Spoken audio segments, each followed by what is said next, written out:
நம்மளோட சைக்கிளிங் சீரிஸ்ல அப்படின்ற வார்த்தையை சொல்லியே ஒரு மாசத்துக்கு மேல ஆச்சு. ஏன்னா லாஸ்ட் 1 மந்த்தா நம்ம சைக்கிளிங் vlog போஸ்ட் பண்ணல. அதுக்கு ரீசன் நான் ஏரியா சேஞ்ச் பண்ணிட்டேன். ஸோ இதனாலேயே நிறைய கான்டென்ட்டையும் மிஸ் பண்ணிட்டேன். இதுக்கு முன்னாடி நான் நியர்பை அண்ணா நகர்ல இருந்தேன். அதனால தான் ரோட் பைக் வாங்கி ஃபர்ஸ்டா ஜாயின் பண்ணது ஏஎன்சி டீம். இப்போ ரொம்ப வருஷம் கழிச்சு பேக் டு நம்ம ஏரியா. அது என்ன ஏரியான்றதை கண்டுபிடிச்சு நீங்களே கமெண்ட்ஸ் சொல்லுங்க பார்ப்போம். ஃபர்ஸ்ட்லாம் பேசிக்கா நம்மளோட மீட்டிங் பாயிண்ட் பார்த்தீங்கன்னா 4 to 5 கிலோமீட்டர் தான் வரும். பட் இங்க இருந்து மீட்டிங் பாயிண்ட் 15 கிலோமீட்டர்ஸ் வருது. யூஸ்வலா நம்ம 5 o'clock தான் வீட்ல இருந்து கிளம்புவோம். பட் இதுக்கப்புறம் நம்ம சைக்கிளிங் போகணும்னா 4:30 4:40 கிளம்பணும் போல.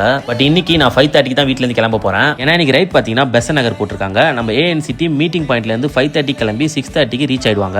நம்ம இன்னைக்கு 5:30 வீட்ல இருந்து கிளம்பி 6:30 பெசன் நகர்ல அவங்கள பிடிக்கிறோம். இதுதான் இன்னைக்கு டாஸ்க். என்ன ஒரு 20+ கிலோமீட்டர்ஸ் வரும். ஆவரேஜ் ஸ்பீட்ல போனாலே போதும். இன்னைக்கு ஆவரேஜ் ஸ்பீட் என்ன மேக்ஸிமம் ஸ்பீட் என்னன்றத வீடியோ எண்ட்ல சொல்றேன். பட் இந்த 20 கிலோமீட்டர் சோலோவா ரைட் பண்றது பெரிய டாஸ்க். ஏன்னா நம்ம ரோட் பைக் பஞ்சர் ஆச்சுன்னா நம்ம கதை முடிஞ்சிரும். இதுவே குரூப்பா ரைட் பண்ணும்போது நம்ம சப்போர்ட்டுக்கு நிறைய பேர் இருப்பாங்க. பட் சைக்கிளிங்கை பொறுத்தவரை தனியா ரைட் பண்ணும்போது ஜாலியா இருக்கும், குரூப்பா ரைட் பண்ணும்போது ஜாலியா இருக்கும். இதுவே 2 ஃப்ரெண்ட்ஸ் சேர்ந்து என்டியூரன்ஸ் பண்ணா கூட அதுவும் ஒரு விதமான ஃபன்னா தான் போகும். பட் இன்னைக்கு தனியா ரைட் பண்ணும்போது எப்படா பெசனகர் ரீச் ஆகி என் குரூப் கூட ஜாயின் பண்ணுவேன் அப்படின்னு தான் என் மைண்ட்ல ஓடிட்டு இருந்தது. ஃபைனலா 6:15 அடையார் ரீச் ஆயிட்டோம். தூரத்துல பாத்தீங்களா யாரோ போற மாதிரி இருக்கு. யாருன்னு பாத்தீங்கன்னா நம்ம டீம் தான். பீச் கிட்ட போறதுக்குள்ள 6:20 அவங்கள நம்ம பிடிச்சிட்டோம். கரெக்டா 6:29 பீச்சை ரீச் ஆயிட்டோம். இவங்க எல்லாரையும் பார்த்து ஒரு மாசத்துக்கு மேல ஆச்சு. எல்லாருமே ஏன் இவ்வளவு நாள் வரல, குரூப்ல நிறைய சம்பவம்லாம் நடந்தது, நீங்க நிறைய கான்டென்ட் மிஸ் பண்ணிட்டீங்க அப்படின்னு சொன்னாங்க. ஹரி சார் 50,000 கிலோமீட்டர் ரீச் பண்ணிருக்காரு. சடனா டீ கடையில மினிஸ்டர் மீட் பண்ணிருக்காங்க. இந்த மாதிரி நிறைய இன்ட்ரெஸ்டிங்கான கான்டென்ட்லாம் மிஸ் பண்ணதுல எனக்கும் கொஞ்சம் வருத்தம் தான். அதுக்கப்புறம் பெசன் நகர் பக்கத்துலேயே ஒரு கடையில காஃபியை குடிச்சிட்டு கொஞ்ச நேரம் ஃபன் பண்ணிட்டு போட்டோஸ் எடுத்துட்டு எல்லாரும் கிளம்பிட்டாங்க.